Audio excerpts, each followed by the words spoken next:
cultura è arte e cultura, storia, musica, tutto quello che è dentro a quel pentolone che ha delle difficoltà oggi a bollire, a fare qualcosa, a esprimersi, l'arte, gli artisti, la cultura, tutto quello che poi sta dietro le quinte dei teatri e delle radio, delle televisioni. Bene, noi abbiamo avuto come si può dire, il benestare del nostro governatore Zaia. Qui abbiamo Valentina che è la co-conduttrice del programma. Grazie Valentina, ciao, buongiorno. E poi abbiamo un ospite in studio che è l'Anna Maria Cittino, docente al Cerletti. Poi ci penserai tu Valentina. Questo programma lo abbiamo messo in onda come Veneto Globe grazie appunto alla piattaforma Veneto Globe che trasmette per voi amici vicini e lontani oltre il Piave, di qua e di là del Piave e di qua e di là dell'oceano, perché noi andiamo in tutto il mondo. Bene, come dicevo prima, il governatore Zaia ha dato il benestare a questa trasmissione perché dice che è importante che in questo momento di grave crisi pandemica come sta succedendo in tutto il mondo ci sia qualcuno che pensa anche all'arte, alla cultura, alla musica, al teatro, al cinema e anche ai docenti. Valentina, vuoi presentare, nell'attesa che poi ci colleghiamo col nostro critico d'arte, vediamo, certo, vuoi presentarci? Giorgio Grasso, presentiamo Anna Maria Cittino, felice che è qua con noi, reduce di un premio che ha vinto un contest qua a Conegliano in Love, con una poesia dedicata proprio alla nostra città.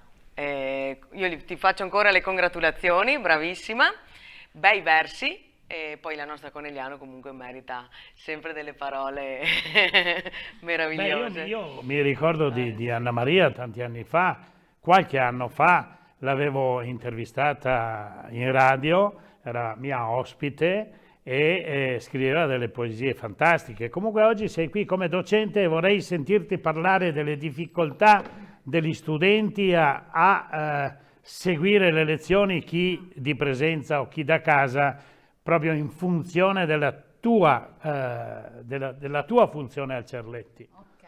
Intanto buongiorno a tutti i cari radioascoltatori e veramente andiamo international, come si vuol dire, in Mondovisione.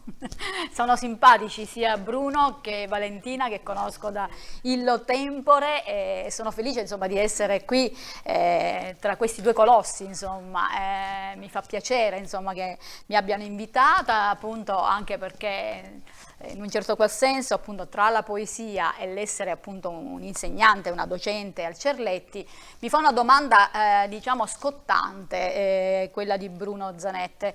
Effettivamente noi insegnanti siamo tra l'incudine e il martello, possiamo dirlo, perché è vero da una parte che la DAD, o la didattica a distanza, l'anno scorso ha salvato, se vogliamo, un anno scolastico.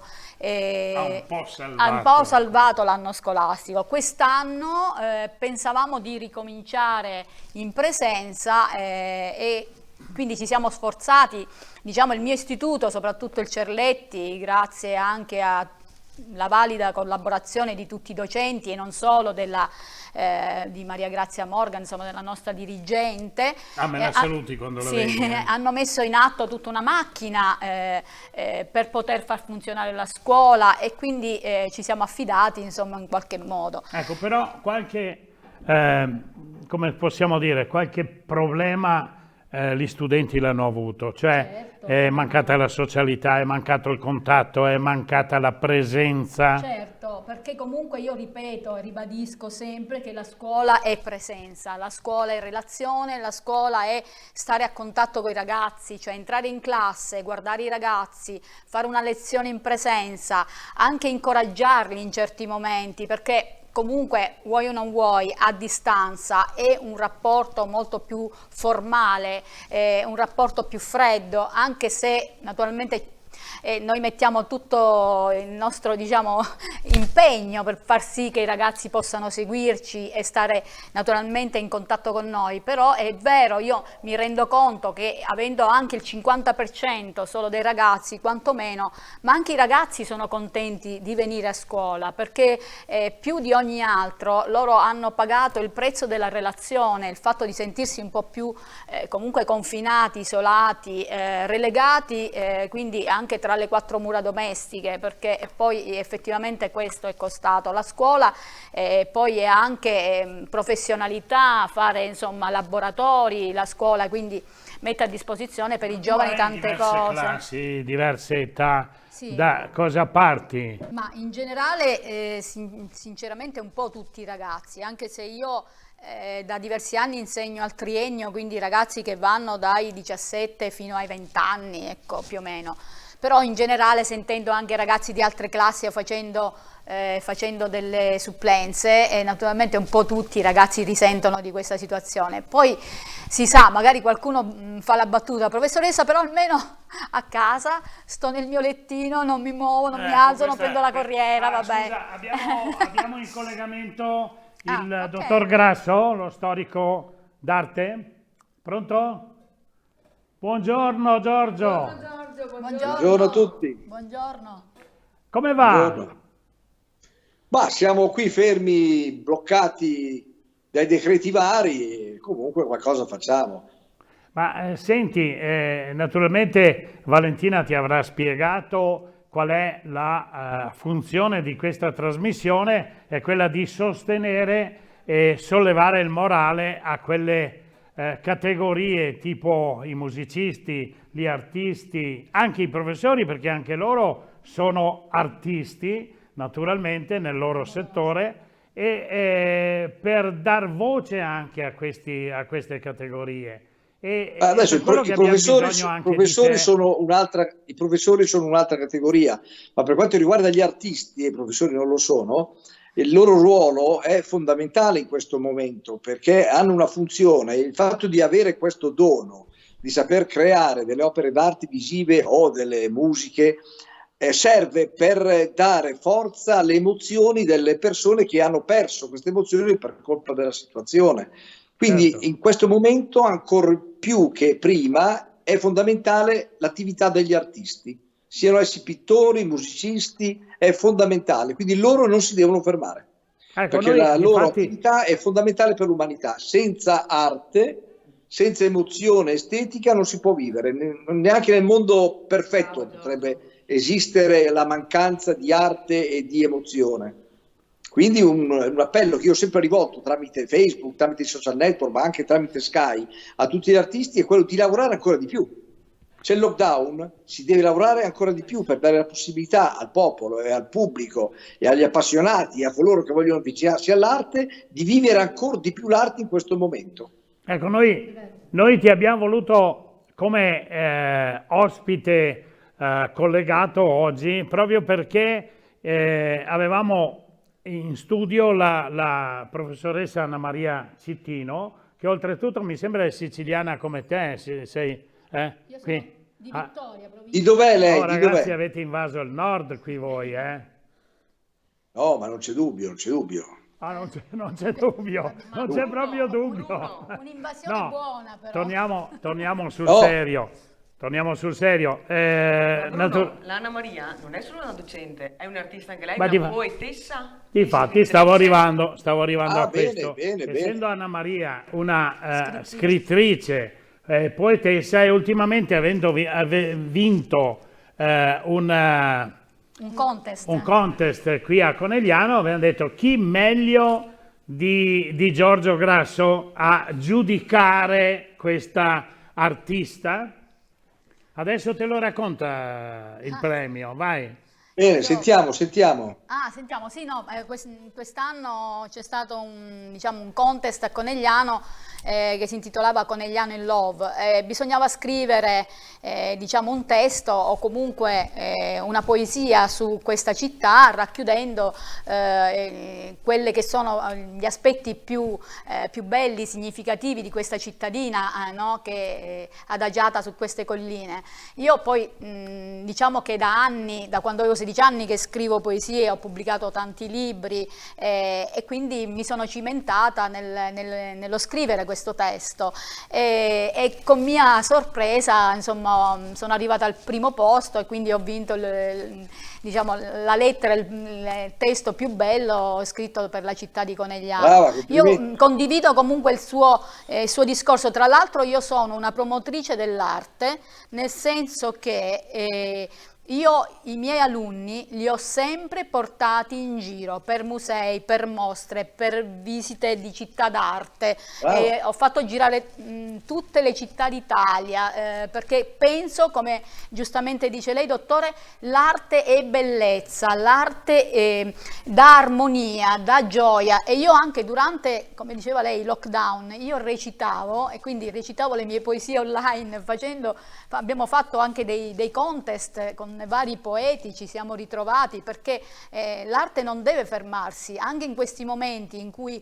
Guardi, professoressa, le voglio raccontare una cosa che è utile anche per i vostri ascoltatori, una cosa a cui partecipa anche Valentina. Sto realizzando una edizione della Divina Commedia illustrata da 300 artisti contemporanei, fra cui Valentina, che darà modo al pubblico di studiare e leggere la Divina Commedia senza impegnarsi nella lettura, che spesso è troppo complicata, perché l'arte visiva ha anche questa funzione, quella di semplificare un messaggio.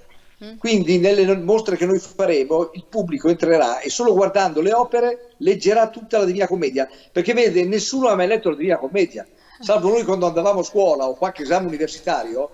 Il pubblico al massimo sa qualche terzina, no, ma neanche Dante l'ha letta, neanche Dante l'ha letta perché l'ha scritta.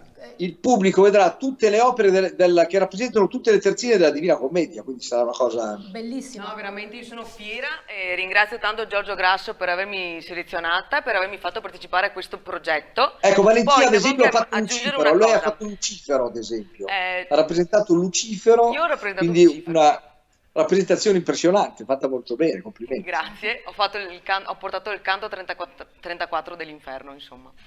E devo anche dire un'altra cosa, che Dante, quando scrisse la Divina Commedia, era nel mezzo del cammin e quindi aveva i 35 anni. Io quest'anno ho fatto 35 anni, quindi ho l'età di Dante.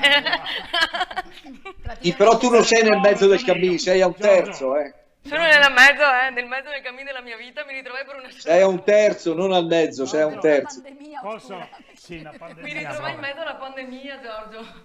Posso fare la battuta che volevo fare prima? Ma è brutta, ma neanche Dante ha letto la Divina Commedia, L'ha scritta. L'ha scritta. Noi questa è buona. La rendiamo visiva perché diciamo a volte la lettura può essere più o meno pesante, dipende chi è più appassionato o no a leggere. Con l'arte visiva cogli i versetti. Certo. Quando è che vieni a trovarti in studio, Giorgio? È difficile lettura in realtà la Divina Commedia, di difficile interpretazione, quindi l'arte visiva, che è un linguaggio internazionale, darà modo anche agli stranieri che verranno da tutto il mondo a Venezia o Ravenna o dove faremo le mostre, di capire la Divina Commedia, perché leggerla è veramente difficile. Io sfido chiunque, anche i professori universitari, pochissimi, a sapere la Divina Commedia.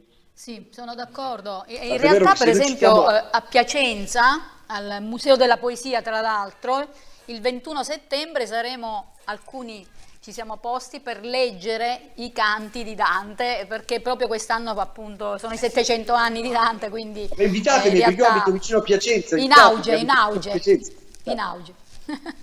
Come Giorgio dicevi? Lo dicevo che abito vicino a Piacenza, invitatemi, così vengo a vedere. Vedi? È stato un bellissimo progetto quello di Giorgio Grasso, veramente bello. Sì. Quando è che vieni a trovarci in studio? Guarda, appena Draghi dà il permesso vengo. Beh, ma adesso è tutto aperto, no? Mi sembra. Non c'è no, più perché in Lombardia non possiamo muoverci. Il DPCM dice che dal 27 marzo musei e mostre possono essere aperte anche nel fine settimana. Sì, no, ma il problema è che dalla Lombardia non si può andare in Veneto fino al 6 aprile, quindi... Però insomma vediamo. Va bene, e noi ti ringraziamo per il tuo intervento. Se vuoi fare una domanda specifica all'Anna Maria, te la lasciamo fare. Io sono fortunato perché ho qui due bellissime donne, tu sei lontano, se vuoi fare... Così lontano, così vicino però, perché Skype... Infatti io che non sono mai invidioso di nulla, ti sto invidiando in questo momento. Va bene, va bene. No, alla poetessa, io tra le prossime iniziative... Stava dicendo? Sì, scusa, ti ho interrotto? No, stavo dicendo che una delle prossime iniziative sarà quella di realizzare delle pitture e interpretando delle poesie. Bellissimo, allora io mi prenoto. Va bene.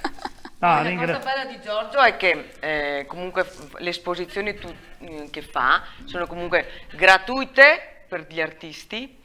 Bellissimo. Sì, quindi la cosa bella è che Giorgio dà proprio la possibilità a tutti di mostrarti, di avere la tua occasione e anche di farti proprio conoscere e vedere nel modo giusto, non perché bisogna, al giorno d'oggi c'è un po' di tutto, no? Ci sono quelli che ti chiedono soldi per questo, dove che è giusto dici ok, però l'arte secondo me deve essere libera, deve essere valorizzata, portata avanti, deve essere proprio una cosa gratis. E noi Valentina ringraziamo il dottor Grasso per questa disponibilità e per la disponibilità che ha dato a questa. Con Giorgio Grasso. Sì, certo. Giorgio, arrivederci, grazie infinite. Verrò personalmente, che mi fa piacere parlare con voi. Va bene, ciao, grazie. Mille, Giorgio. Ciao a tutti, ciao. Buona giornata. Arrivederci. Ebbene, fermi tutti, adesso andiamo a vedere i nostri amici cosa hanno da dirci. Pochi secondi, lì, non andate via.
Bene, noi siamo alla fine, ragazze, perché non è che... Vuoi che legga il testo? Sì, certo, ma la trasmissione non è che dura 2 ore, purtroppo abbiamo i tempi limitati, però appunto volevo chiederti se ci leggi la poesia che ha vinto questo famoso premio di Conegliano. Volentieri.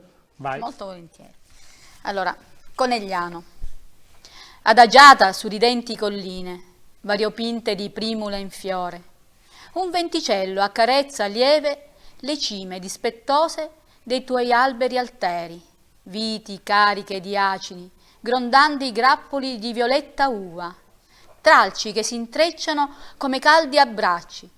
Scorre il Monticano sotto il ponte della Madonna, le anatre curiose si rincorrono starnazzando. Si erge a toccare il cielo sontuoso e smerigliato il castello, con la preziosa torre, a venerar la sala dei battuti, i dipinti del grande Cima. Poi, quando la luna pende giù dalla collina, la notte si cosparge di stelle. La città si rischiara, quasi a diventare un prezioso presepe. Grazie, complimenti. Grazie per queste belle parole dedicate, questa bella poesia dedicata a questa città. 33 anni che vivo qui, quindi Certo. me la sento mia. Tu sei veneta ormai. Io sono veneta d'adozione. No, ma parli tu veneto? Proprio niente. Proprio niente. Vabbè, te lo insegniamo noi, per quale? Un pochino. Abbiamo anche un libro. Ah sì, un di libro poesie. che è uscito quest'anno, sì. Io e te. Vogliamo parlarne? Per me sì, In pochi secondi. Pochi secondi, quanti secondi ho? 10. Un secondo, un minuto. Veloci. Niente, è uscito questo libro che si intitola appunto Io e te, e sempre sono una raccolta di poesie, e sicuramente la poesia, come dicevamo prima, arricchisce l'animo, e io lo dico, è il sole dell'anima, quindi le poesie d'amore in particolare. Noi avremo modo di averti ancora sì, magari appunto verrò. Hai molto da dire, da esprimere, da dare, certamente ti avremo come prossima. Vuoi chiudere, Valentina? Chiudiamo la trasmissione perché siamo alla fine. Certo. Ah no, non abbiamo parlato di Cadiraio. quella di Cadiraio che ci sta sostenendo, vero? Certo, Cadiraio è la cantina dove io dipingo le etichette, che collaboro. Saluto Sandra De Giusti, l'anima rosa, il tocco femminile di questa azienda.